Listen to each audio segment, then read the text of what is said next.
All money isn't good money. Dedicated to survivors anywhere and everywhere. Hi, everyone. Today, I want to talk about a topic that is very hard for me to discuss because there's a bit of shame and embarrassment associated with what I'm about to share with you.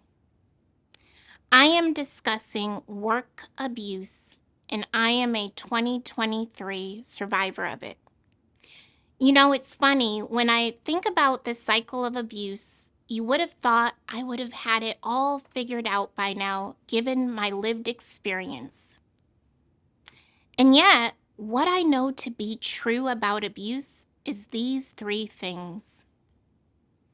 First, there is always an abuse of power and misperception of the powerless. Second, abuse is always rooted in the abuser's deep rooted insecurities. Bottom line, every time that I've been abused, it's because they knew my value before I could see it. And third, if allowed, abuse grows in severity over time. It escalates. So let me paint the scene. In short, I had a client that I loved for many years. I'm not going to lie, I admired them. I found their work meaningful and their leadership style engaging, almost charismatic. As a matter of fact, if you were to ask most people about this person, they would talk about their leadership style, their ability to galvanize and motivate people, and their sense of self deprecating humor. Yes, that's the leader I bought into and I worked tirelessly for.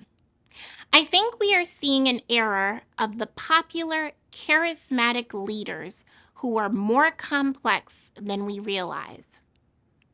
However, looking back, there were some indicators that perhaps this leader was deeply insecure, unhealed, and severely ego driven. Here are just two examples that I can only see clearly now. First, this organization went from a largely diverse staff to, in the span of 2 years, becoming mostly similar in age, race, and probably way of thinking. Second, when I reported to two senior leaders that one of the other consultants was demonstrating well documented microaggressive behavior, as well as a pretty sloppy work ethic, I was assured that they would have a talking to with them. I can't say what happened because I wasn't in the room, but I can tell you that this consultant that I reported a grievance about was rewarded with a contract renewal and, from what I now understand, was likely paid more than me. In case you're curious, they do not share my racial identity, but apparently that consultant is very well connected. I could go on, but this year I found myself in a conversation where I was leading with a service mindset and being berated on the phone by my once beloved leader. While it was happening, I rationalized it was stress. What could I have done differently, or anything to take responsibility for their poor behavior? In reality, my voice became smaller. I shrunk in my chair. My body was having a bad reaction. But then something happened. I was woken up by the person who was in the room with me, who could hear their vile anger through the phone and name the conversation for what it was: rude, inappropriate, unprofessional, and yes, abusive. Later that night, the rush of what I had endured hit me. And the next day, I sobbed in the arms of a trusted colleague. And while I have a soft heart, I don't cry like that. I believe I cried because it was clear to me that somewhere I sent the signal that talking to me in that manner was acceptable. Somehow I ended back at a place that I am all too familiar with, abused. And to do it as a leader, the weight of this failure was massive. At that moment, I knew then that this was a client I had to completely let go of. And yet, right now, I'm still struggling through the grief because I believed in this person. So rather than dive more into the details of this incident, I want to share with you a few questions to ask when you're considering projects or work. In my experience, these questions you can ask as part of the behavioral interview process with a potential client or employer. First, what is the tenure of your current management team? Second, if they had a previous consultant or employee in your role, why are they no longer there? Now, here I would advise caution when you hear a non answer or an overly negative answer, because I assure you there's more behind both.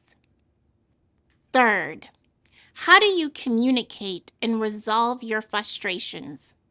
In the example above, the worst of it was when this leader openly and loudly in a public area used curse words to express their frustration to another colleague, resulting in multiple people reporting the incident to me afterwards. Fourth, how do you manage stress? And last, what is the organization's code of conduct?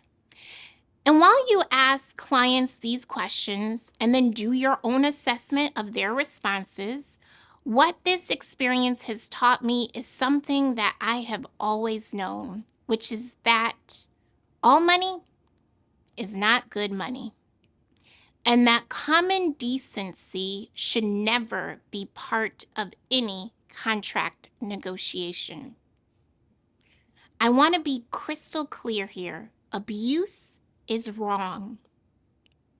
And in case you're wondering, how did everything turn out? Well, I don't know, because as of this recording, this client has not been informed that I am no longer working with them.